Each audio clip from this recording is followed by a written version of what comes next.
गे छौड़ी गे छौड़ी क्या बोला कुछो ना लेली कोनो बिछाई के ओढ़निया। चल हट। This song is remixed by DJ SK Raja Darbhanga. Present by You Love Digital Recording Studio Basirganj।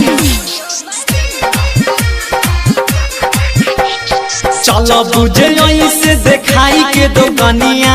क्या बोला कुछो ना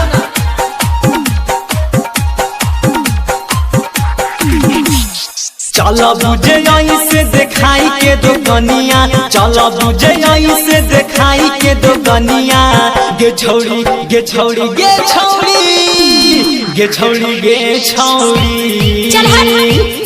गे छौड़ी गे छौड़ी लेली कोनो बिछाई के ओढ़निया। गे छौड़ी गे छौड़ी लेली कोनो बिछाई के ओढ़निया। चलो बुझे से दिखाई के दुकानिया। बोला नहीं रे चुप रह। चुप नहीं चुमा ले बोगे।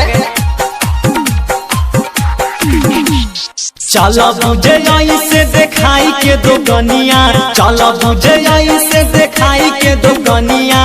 गे छौड़ी गे छौड़ी गे छौड़ी गे छौड़ी गे छौड़ी अच्छा।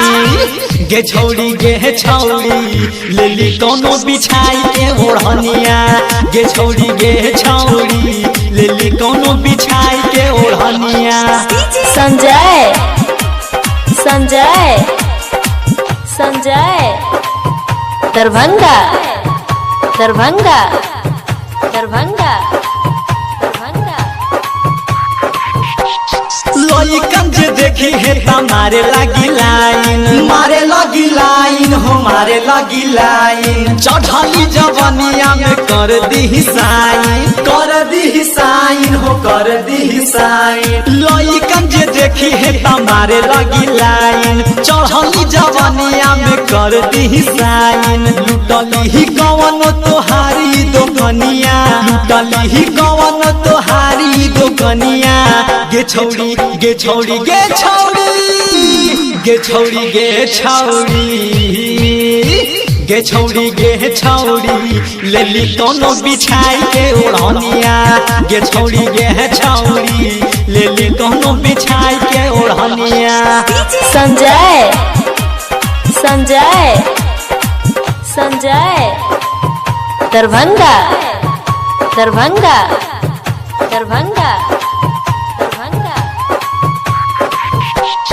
रखबू जइस सामान गोरी खुला। सामान गोरी खुला सामान गोरी खुला।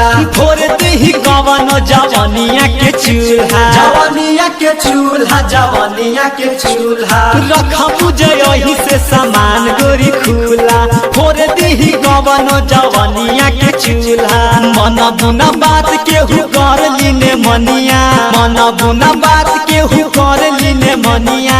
गे छौड़ी गे छौड़ी गे छौड़ी गे छौड़ी गे छौड़ी बोला नहीं रे चुप रह। गे छौड़ी गे छौड़ी लेली कोनो बिछाई के ओढ़निया। गे छौड़ी गे छौड़ी लेली कोनो बिछाई के ओढ़निया। संजय संजय संजय दरभंगा दरभंगा दरभंगा दरभंगा। करबू जे गौवा में इतना बवाल हो। इतना बवाल हो इतना बवाल हो। कर दिउ दैया जवनिया के खाल हो। जवनिया के खाल हो जवनिया के खाल हो। करबू जे गौवा में इतना बवाल हो। कर दी बंसिया जवनिया के खाल हो। कहे रोशन सिंह हवे गजब के माल हो। कहे राजू रोशन हवे गजब के माल हो। गे छौड़ी गे छौड़ी गे छौड़ी गे छौड़ी गे छौड़ी बोला नहीं रे चुप रह। गे छौड़ी गे छौड़ी सजनावा के बनी जो ना कनिया। गे छौड़ी गे छौड़ी सजनावा के बनी जो ना कनिया।